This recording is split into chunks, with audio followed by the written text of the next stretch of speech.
사람은 누구나 다 이 땅에 태어나면서 가장 먼저 만나는 것은 돈이 아닙니다. 명예도 아닙니다. 세상 권력도 아닙니다. 세상 직식도 아니고 사람이 태어나는 순간 가장 먼저 만나는 것은 사람과의 만남입니다. 인생을 살아가면서 가장 중요한 것은 최고의 자산은 만남의 축복입니다. 자녀가 부모를 잘못 만나면 그 부모 때문에 자녀가 불행해질 수가 있습니다. 또한 부모가 복 있는 사람을 만나면 자녀가 행복한 자녀가 될 수가 있습니다. 부부관계가 대단히 중요합니다. 아무리 내가 결혼하기 전에 똑똑하고 명문 대학을 나오고 아무리 호화호식을 하고 살아도 배우자의 만남이 잘못될 때는 전혀 예기치 않았던 불행한 길로 깊은 사망의 늪으로 빠질 수가 있습니다. 자의가 아닌 타의에 의해서. 우리가 가장 기도할 때 중요한 것은 사람과의 만남의 복을 달라고 기도하셔야 됩니다.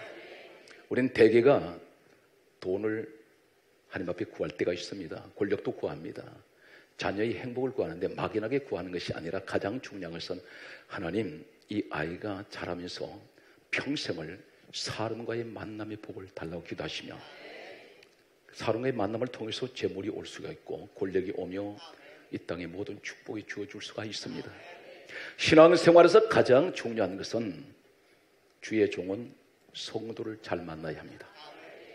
그렇게 할 때 행복한 목회를 할 수가 있습니다. 반면에 성도는 주의 종을 잘 만나야 합니다. 그래야 항상 은혜 생활을 할 수가 있습니다. 한 국가의 지도자가 되려면 이 지도자는 덕목이 있어야 됩니다. 모든 백성들에게 존경받는 지도자가 될 때 모든 백성들이 행복합니다. 모든 기업의 오너는 밑에 있는 직원들을, 사원들을 잘 만나야 합니다. 아무리 오너가 경영 철학이 투철해도 사람 잘못 두게 되면 이 회사는 망할 수가 있습니다. 반면에 또 어느 기업이든 취업을 하는 모든 임직원들은 오너를 잘 만나야 합니다. 망해가는 회사에 들어가면 함께 망할 수밖에 없습니다. 저는 오늘 여러분들에게 성경에 등장하는 여러 사람 가운데, 성령의 사람들 가운데에서 복 있는 사람을 소개할 것입니다. 이 한 사람 때문에 가정이 전체가 복이 오고, 한 사람의 만남의 축복을 통해서 기업이 살고, 한 사람의 만남의 복을 통해서 나라가 운명이 바꿔져 버리는 이러한 사람들이 소개되고 있습니다. 오늘 성경에 소개하고 있는 창세기 성경 말씀은 39장 1절에서 5절 내용 가운데 요셉이라는 사람이 있습니다. 요셉은 우리가 익히 잘 알고 있을 것입니다. 17살 때에 애굽으로 팔려온 사람입니다. 이 사람은 고난 가운데 계속해서 고난이 연속되는 사람입니다. 이 고난도 보통 고난이 아닌 최악의 상황에 이 사람은 내몰리게 됩니다. 형제들에게 은이십에 팔렸고, 그리고 애굽으로 노예로 왔고, 그리고 그는 다시 여기에서 모함을 받아서 감옥에 들어간 사람입니다. 그런데 성경은 이렇게 강조하고 있습니다. 창세기 39장 2절 말씀은 이렇게 말씀하고 있습니다. 여호와께서 요셉과 함께 하심으로 그가 형통한 자가 되어. 최악의 상황에서 고난 중에 있는 사람입니다. 그런데 성경은 전혀 다른 말씀을 하고 있습니다. 고난 가운데 있는 이 사람을, 억울하게 모함을 받아서 감옥까지 들어가는 이 사람을 가리켜서 여호와께서는 요셉과 함께하고 계시고, 그리고 그는 형통한 사람이라고 말씀하고 있습니다. 환경을 돌아보면 전혀 형통하지 않습니다. 우리는 환경을 돌아볼 때 모든 만사가 잘 풀리니까 형통이라고 말합니다. 그런데 가장 중요한 형통은 어떤 것일까요? 세상에서 내가 살면서 가장 축복 중에 축복, 이 형통은 하나님이 나와 함께 하신다는 것입니다. 하나님이 함께 하신다면 고난 가운데 나는 형통할 수가 있습니다. 오늘 요셉의 모습을 보여주고 있습니다. 그런데 오늘 성경은 계속해서 이렇게 말씀하고 있습니다. 창세기 39장 5절 말씀은 이렇게 기록되어 있습니다. 여호와께서 따라하십시오. 요셉을 위하여 이 말을 내 것으로 가져옵니다. 따라서요. 여호와께서 나를 위하여 나를 위하여. 성경은 강조합니다. 그 애굽 사람 집에 복을 내리심으로. 누구 때문에 복이 왔습니까? 요셉 때문에 하나님께서 그 애굽 사람 집, 다시 말해서 애굽 사람은 우상 섬기는 사람입니다. 세상 사람입니다. 이 사람은 하나님을 알지 못합니다. 그런데 하나님께서는 하나님의 사람 요셉을 위하여 이 세상 사람 집에 복을 내리심으로 성경은 이렇게 계속해서 강조하고 있습니다. 창세기 39장 5절 말씀은 또 이렇게 말씀하고 있습니다. 여호와께서 그 사람의 집과 밭에 모든 소유에 하나님 복을 주심으로 하나님의 복이 미치지 않은 것이 없었더라, 이렇게 말씀하고 있습니다. 누구 때문에 복이 왔습니까? 요셉 한 사람 때문에. 이 온 집안이 다 복을 받습니다. 그런데 이 사람이 누구인가요? 창세기 41장 38절 말씀 보게 되면 성경은 다음과 같이 정언하고 있습니다. 하나님의 영에 감동된 사람, 하나님의 영은 성령을 말씀하고 있습니다. 오늘 성령의 사람이 함께하면 고난 중에도 하나님은 함께하고 계십니다. 성령의 사람은 하나님이 함께하실 때에 어떤 고난에 있다 할지라도 형통해 줄 수가 있습니다. 하나님이 함께하는 사람은 성경 강조하고 있습니다. 이 고난의 사람이 가는 곳에는 하나님께서 이 사람 때문에 복을 내립니다. 누구에게 내립니까? 이 사람이 들어가는 곳에, 이 사람이 머무는 곳에 그 사람들이 복을 받습니다. 누구 때문에 복을 주십니까? 요셉을 위하여. 하나님이 만약 내게 이 믿음을 가진 요셉 같은 사람이라면, 나는 성령의 사람이라고 자부하고 있다면, 여러분이 가시는 곳에는 반드시 오늘 성경 이 말씀 그대로 믿으시기 바랍니다. 이 말씀을 내가 손에 쥡니다. 무엇이라고 말씀합니까? 요셉을 위하여 세상 사람, 애굽 사람 집에 복이 내림으로. 내가 들어가는 곳마다 우리 집에 설령 온 식구가 아직 예수를 모릅니다. 그분들이 주님 앞에 나오지 않았습니다. 그런데 나 혼자 지금 요셉 같은 사람입니다. 그 사람 때문에 여러분 집 전체가 복이 미치지 않는 곳이 없도록 하나님께서 축복을 하신다는 사실입니다. 오늘 성경 말씀은, 오늘 이 말씀을 그대로 듣는다면 왜 내 가정은 이렇게 형통하게 잘 될까? 때때로 남편은 예수를 모르는 사람입니다. 그런데 이분이 이렇게 말합니다. 나는 똑똑하고 내가 배경이 좋기 때문에, 내가 실력이 있어서 능력이 있어서 모든 것이 잘 된다고 말할 수가 있습니다. 이렇게 말합니다. 그런데 그 집에 남편은 예수를 모르지만 이 아내가 대단히 믿음이 좋습니다. 열심히 주님 앞에 나와서 기도하는 사람입니다. 하나님 보실 때 대단히 사랑하는 사람입니다. 요셉 같은 사람입니다. 배후에 누구 때문에 하나님 복 내리십니까? 바로 요셉 같은 그 아내 때문에 하나님께서 이 남편에게 복을 내리시고 자녀가 복을 받는다는 사실입니다. 오늘 성경 말씀을 계속해서 우리가 인용을 한다면 내 남편이 요셉 같은 사람입니다. 그러므로 이 사람 때문에 온 집이 복을 받고 있다는 사실입니다. 오늘 여러분들이 이 현장에, 이 현주소에 여러분들이 서 계시기를 축복합니다. 오늘 성경 말씀을 계속해서 여러분에게 소개하겠습니다. 성령의 사람 한 사람을 소개합니다. 다윗을 가리켜서 성령의 사람이라고 말씀하고 있습니다. 또 한 사람이 있습니다. 다윗 시대 때에 사무엘이라는 제사장이 있었습니다. 이 사무엘 제사장은 다윗을 왕으로 기름 부었던 사람입니다. 그런데 다윗이 사울이라는 이스라엘의 초대왕으로부터 수배를 당해서 이 사람이 피신을 했습니다. 어디 왔느냐면 라마 나요시라는 지역에 왔습니다. 성경은 이렇게 강조하고 있습니다. 사무엘상 19장 20절 말씀을 보면 사무엘과 다윗이 라마 나요시라는 곳에 와서 기거하고 있는데, 사울왕이 다윗이 라마 나요시에 있다는 소식을 접한 그는 군사들을 그곳으로 보냅니다. 목적은 다윗을 잡으러 갔습니다. 성경은 이렇게 강조하고 있습니다. 사무엘상 19장 20절 말씀을 보면 개정 성경에는 전령으로 되어 있는데 개역 성경에는 군사로 되어 있습니다. 많은 군사들이 다윗을 잡으러 갔습니다. 그런데 이상한 장면은 사무엘상 19장 20절 말씀을 보게 되면 사울이 보낸 군사들이 라마나요시에 들어가는 순간 그들에게 한결같이 하나님의 영, 하나님의 신, 성령이 그들에게 임했습니다.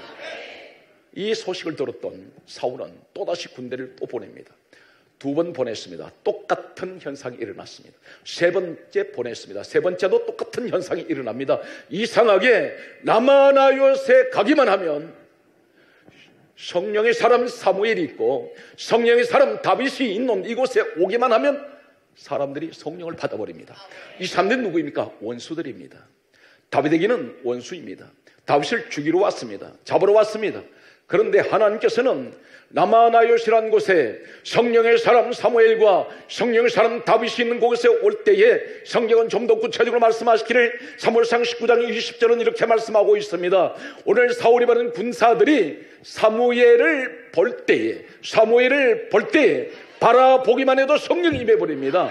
오늘 그렇다면 오늘 이 자리가 어떤 자리가 되어야 됩니까? 하나님, 이 자리가 라마나요시 되게 하여 주세요. 오늘 이곳에 서기만 하면, 오늘 이곳에서 예배 드릴 때에 내게 성령이 임하게 하여 주시옵소서. 오늘 우리는 간절하게 소망해 봅니다. 이 자리가 주여 라마나요시 되게 하여 주시고, 오늘 라마나요시 왔던 사울의 군사들이 오늘 그곳에 왔을 때 사무엘을 볼 때에 다윗을 만나는 때에 그들에게 하나님의 영이 임했듯이 내게 원수 같은 자들이 오늘 이곳에 오기만 하면 그들도 변하여 새 사람이 되게 하여 주시는 이 기적의 현장이 이 자리가 되게 하여 주옵소서. 또한 간절하게 소망합니다. 주여, 우리나라가 반목과 질시로 좁은 땅덩어리에서 서로 하나님 원수같이 대적하고 있습니다. 같은 국민들이, 같은 민족이 서로 원수같이 서로 죽일 듯이 달려들고 있는 이 사회에 계속해서 농성이 있고 데모가 일어납니다. 하나님, 우리 민족이 라마나요 민족 되게 하여 주셔서 우리 민족이 하나님 원수같이 대하는 사람도 한결같이 성령을 받게 하여 주시고, 우리 민족이 성령의 국가, 성령의 민족, 성령이 함께하는 하나님 나라가 되기를 간절하게 소원합니다. 한국교회의 현실을 돌아봅니다. 한국교회는 늘 반목과 질시로 다람쥐 채바퀴 돌듯이 계속해서 반복해 왔습니다. 이러한 상황이 있을 때 주님, 간절하게 소망합니다. 우리 한국교회가 남아나요 교회가 되게 하여 주셔서 어느 교회든지 오늘 하나님이 세우신 예수께서 피값으로 세우신 교회라면 그곳마다 전부 다 남아나요 되게 하여 주세요. 그곳에 모이는 사람마다 다 성령의 사람들이 모이게 하여 주시고, 다 하나님의 사람들로 하나님 우리 한국교회가 변화되게 하여 주시옵소서.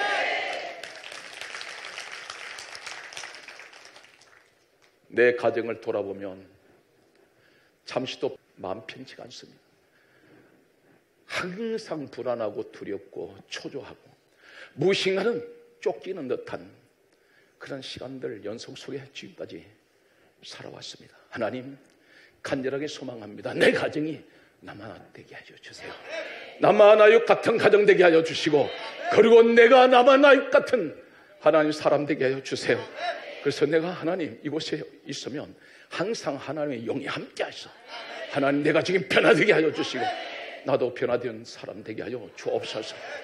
가장 중요한 것은 하나님의 사람 성령이 함께 할 때는 요셉이 가는 곳에 하나님께서 어떤 사람인데 대상을 보지 않습니다. 성경은 대단히 중요한 것을 가르치고 있습니다. 요셉이 보디발이라는 사람 집에 들어갔을 때 하나님 보디발을 이름을 기억지 않습니다. 성경은 그렇게 강조하고 있습니다.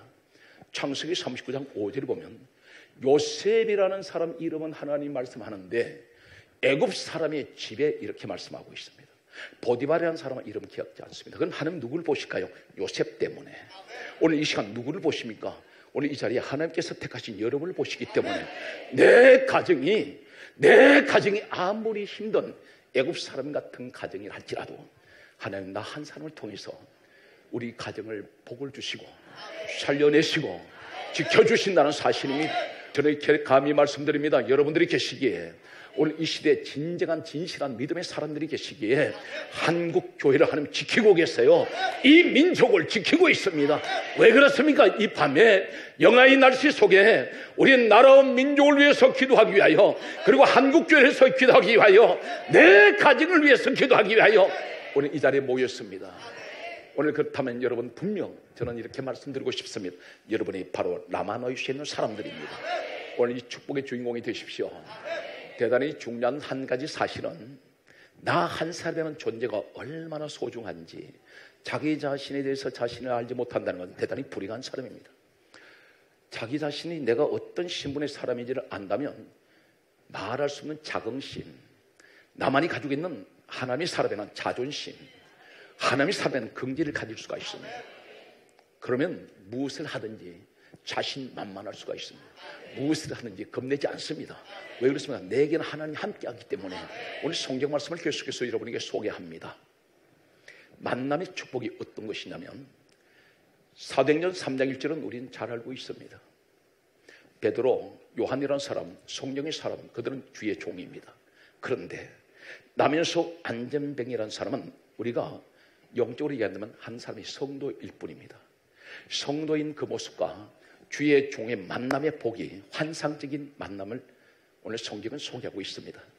성령을 받았던 베드로, 요한은 제9시 기도 시간에 성전에 기도하러 가다가 성전 미문에 앉아있는 남현소 안전병이 된 이 사람, 태어나기부터 이 사람은 다리를 서지 못합니다. 사람들이 메고 나왔습니다. 그런데 베드로, 요한 주의 종이 이 남현소 안전병이 된 자와 손을 잡을 때에 일어납니다. 여러분, 지금 이 시대에 진정으로 누구와 손잡아야 됩니까? 세상 사람과 손을 잡지 말고 주의 종과 손을 잡으십시오. 반드시 그러면 여러분 믿음은 일어납니다. 여러분 은혜 생활이 일어납니다. 여러분 환경이 일어나게 되어 있습니다. 이 축복의 주인공이 되십시오. 그래서 교회 생활은 반드시 성도들은 어디서 신앙생활에 성공할 수 있냐면 주의 종과 손을 잡아야 됩니다. 좌우라면 인사하세요. 손을 잡고, 그 말을 하지 말고 손을 잡으세요. 그냥 손을 잡고 함께 일어납시다. 아멘. 자, 우리 그렇게 다시 인사하세요. 우리 교회 살립시다. 여러분한테 달려 있습니다. 사랑하는 성도 여러분, 한 사람이라는 존재가 얼마나 소중한지 오늘 이 말씀의 주인공이 누가 되어야 되냐면 이 시대 여러분이 되셔야 됩니다. 왜 그런지 소개하겠습니다. 로마서 4장 11절에 믿음의 조상이라고 하는 아브라함이 있습니다. 이 아브라함을 가리켜서 온 인류의 믿음의 조상으로 하나님이 세우셨습니다. 칭호를 내리셨습니다. 그런데 이 사람이 어떻게 해서 믿음의 조상이 되었을까요? 창세기 12장 1절에서 3절 말씀을 보면 한마디로 요약하면 이렇게 하나님께서 말씀하고 있습니다. 아브라함을 가리켜서 하실 말씀이 너는 땅의 모든 족속들 가운데 너로 인하여 복을 얻을 것이라. 너 한 사람 때문에 복 받는다는 것입니다. 이 아브라함 한 사람 때문에 복이 온다는 것인데, 그렇다면 이 사건을 가리켜서 성경은 무엇이라고 말씀하고 있습니까? 갈라디아 3장 9절 신약 성경은 이렇게 말씀하고 있습니다. 누구든지 믿음으로 말미암아 아브라함 같은 믿음을 가진 자는 아브라함과 함께 복을 받느니라. 내가 믿음이 있는데 어떤 믿음이 되느냐? 아브라함 같은 믿음을 가지고 있으면 아브라함과 함께 복을 받는다 했습니다. 다시 말해서 아브라함이 받았던 이 복을 내가 받을 수 있다는 것입니다. 그렇다면 이 시대에 아브라함 같은 사람도 있다는 것입니다.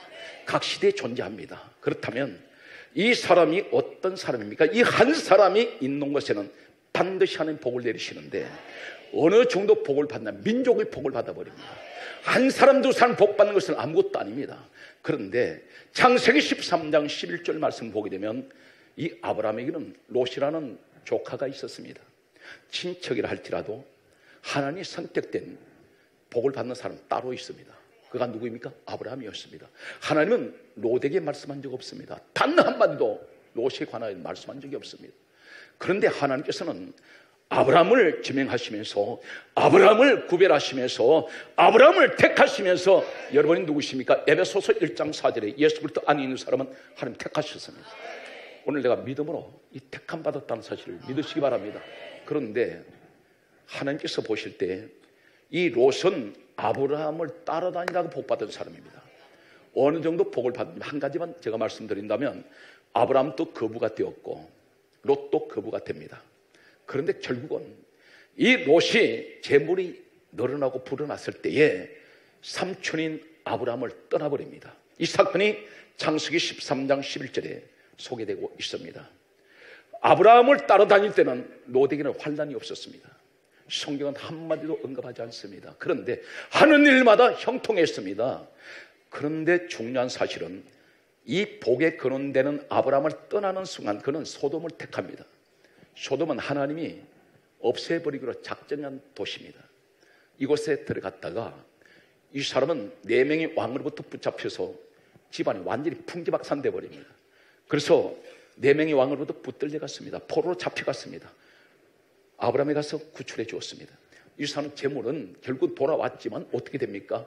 하나님이 유황불로 심판할 때 모든 재물은 다 타서 없어져 버리고, 나오다가 부인 롯의 처는 소금기둥이 되고, 두 딸은 굴 속에 들어갔다가 아버지와 불륜의 관계를 통해서 암몬과 모압이라는 자손이 태어나게 됩니다. 완전히 집안이 몰락해 버립니다. 오늘 여기서 중요한 사실은 무엇을 말합니까? 믿음의 사람, 복에 근원되는 사람, 복 있는 사람 아브라함을 떠날 때에 불행이 지다라는 것입니다. 저는 감히 말씀드립니다. 여러분, 이 자리에 오늘 요셉 같은 믿음을 가진 사람이 있고, 다윗 같은 믿음을 가진 사람이 있고, 아브라함 같은 믿음을 가진 사람이 있습니다. 이 사람하고 떨어지면 안 됩니다. 이 사람하고 헤어지면 안 됩니다. 손 잡아야 됩니다. 그런데 그 사람이 지금 요셉같이 고난의 사람이라는 사실입니다. 고난을 당하니까 저 사람은 저주받은 사람 같아요. 가까이 하기 싫어요. 그런데 내가 보는 눈과 내가 생각하는 것과 내가 판단하는 것이 판이하게 하나님 생각과 하나님 보시는 건 정반대라는 사실입니다. 그런데 예를 들면 내 생활은 참 윤택한데 아주 가난한 사람이 구역장에 있어요. 이 사람은 대단히 생활이 열악합니다. 나보다 못 배운 것 같습니다. 자녀도 나보다, 우리 집 자녀보다 훨씬 못한 것 같습니다. 그런데 이 사람이 구역장이라는 것 때문에 그 집의 신방에서 기도를 해주려니까 기도받는 이 사람이 마음속에 거부감이 느껴집니다. 왜 그러냐면 외형적으로 보는, 환경적으로 보는 이 사람은 대단히 내가 무시할 만한 사람이고 보잘것없기 때문입니다. 그런데 하나님은 그 사람을 보내서 그 가정을 축복해 주기 위해서 보내주셨다는 것입니다. 그래서 하나님 그러세요. 외모를 보고 판단하지 마라. 나는 외모를 보는 하나님이 아니야. 오늘 대단히 중요한 말씀입니다. 중요한 것은 이 자리에 고난당한다 할지라도 요셉 같은 사람이 있고, 고난당한다 할지라도 다윗 같은 사람이 있으며, 고난당한다 할지라도 아브라함 같은 사람이 있습니다. 오늘 중요한 사실은 나라는 사람이 바로 가장 복 있는 사람이 되셔야 됩니다. 성경 말씀을 계속해서 이렇게 말씀하고 있습니다. 시편 1편 내용을 소개합니다. 복 있는 사람은 이 말씀을 하고 있습니다. 시편이 시작되면서 1절에 복 있는 사람은 왜 이 말씀을 하고 있을까요? 복 없는 사람이 있다는 것입니다. 그런데 복 있는 사람은 어떤 사람과 내가 가까이 해야 복 있는 사람하고 같이 있을까요? 첫째가 죄인의 길에 서지 않는 사람. 가장 중요합니다. 죄인의 길에 서는 사람들이 있어요. 교회 안에서. 두 번째가 오만한 자리에 앉지 않는 사람. 이 오만 불순한 사람들이 있습니다. 교만합니다. 이런 사람과 가까이 하지 마십시오. 그러면 당신은 복 없는 사람을 만날 수가 있습니다. 세 번째가 무엇을 말합니까? 복 있는 사람은 대단히 중요한 내용은 여호와의 율법을 즐거워하며 그 율법을 주야로 묵상하는 자로다. 시편 1편 1절에서 3절의 말씀입니다. 율법은 말씀입니다. 말씀을 늘 즐겨하고 말씀을 늘 묵상하는 사람, 늘 말씀을 마음속에 새기고 있는 사람들, 이 사람을 가리켜 복 있는 사람이 있습니다. 오늘 다시 말해서 오늘 하나님 말씀을 사모하는 사람이 있습니다. 하나님 말씀을 늘 즐거워합니다. 이 사람하고 함께 하십시오. 말씀이 있는 곳에 하나님의 복이 주어지고 있습니다. 성경 말씀은 이렇게 말씀하고 있습니다. 누가복음 11장 28절에 말씀하시기를 우리 주님이 이렇게 말씀하셨습니다. 하나님 말씀을 듣고 지키는 자가 복이 있다 있습니다. 오늘 복 있는 사람 바로 누구인가요? 말씀을 듣고 지키는 사람. 이 사람하고 가까이 하십시오. 이 사람을 늘 내가 따라다니면서 그림자처럼 함께 움직이시기 바랍니다. 반드시 복 있는 사람과 같이 움직이고 있습니다. 성경 말씀은 이렇게 또 말씀하고 있습니다. 오늘 성경 말씀을 보게 되면 하나님께서 또 이렇게 우리에게 말씀을 주고 있습니다. 민수기 14장 9절은 이렇게 말씀합니다. 가나안의 축복을 받는 사람이 있고 광야에서 다 실패하는 사람이 있습니다. 광야의 축복을 받았던 사람 가운데 두 사람이 있습니다. 여호수아 갈렙이 있습니다. 민수기 14장 9절은 다음같이 말씀하고 있습니다. 다른 사람 정탐꾼 12명 가운데 10명은 좀 부정적이었습니다. 우린 들어가지 못한다고 말합니다. 그런데 여호수아 갈렙이 이렇게 말합니다. 강조하고 넘어가겠습니다. 민수기 14장 9절에 여호와께서는 우리와 함께 계시느니라, 이렇게 말씀합니다. 그러므로 가나안 땅은 능히 들어갈 수 있다. 누구 때문에? 하나님이 계시니까. 무엇을 단적으로 말하냐면 하나님은 부정적인 자의 하나님이 아닙니다. 하나님이 가장 최악의 상황에 환경에 놓였다 할지라도 긍정적인 사람, 이 긍정적이라는 것이 어떤 것인가요? 하나님이 지금 나와 함께하고 계십니다. 나는 사망이 엄침한 골짜기를 다닌다 할지라도 나는 해를 두려워하지 않습니다. 왜 그렇습니까? 주께서 나와 함께 하시기 때문에. 오늘 이 자리에 사랑하는 성도 여러분, 어떤 고난을 당하고 계십니까? 어떤 시험이 있습니까? 반드시 우리 민족이 여러 가지 환난과 고난 가운데 있다 할지라도 우리는 이 믿음을 가져야 됩니다. 여호수아 갈렙 같은 믿음 가져야 됩니다.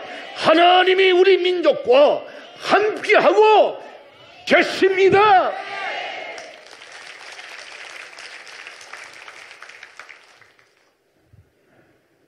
금요철야에 참석하셨다가 저한테 이런 말씀하신 분이 계세요.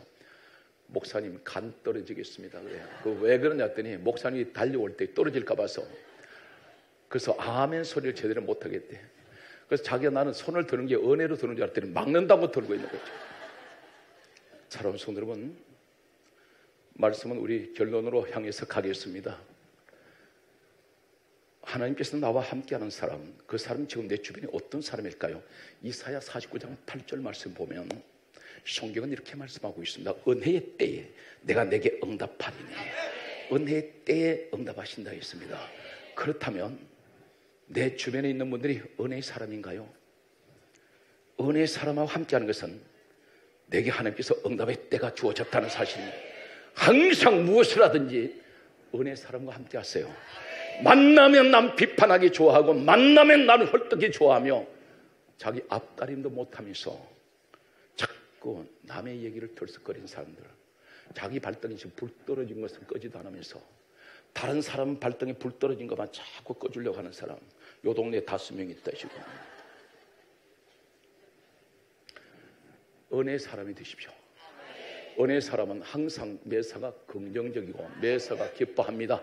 억지로라도 항상 마음을 평안하게 갖는 사람, 그리고 근심 걱정 염려가 오면 기도를 해서 내쫓아야 됩니다. 이것을 지워지게 해야 됩니다. 오늘 사랑하는 성도 여러분, 우리는 은혜의 사람을 만날 때 반드시 응답의 때가 주어집니다. 말씀의 결론이 되겠습니다. 이 지상에서 인류가 시작된 이래로 이 지구의 마지막 지구의 종말이 올 때까지 가장 큰 만남의 복은 한 분이 계십니다. 예수님입니다. 예수님 한 분이면 내 인생은 완전히 뒤바꿔질 수가 있습니다. 주님 한 분이면 이 민족은 최악의 상황에서도 최상의 하나님 가장 기뻐하는 지상의 낙원으로 만들어 주실 수가 있습니다.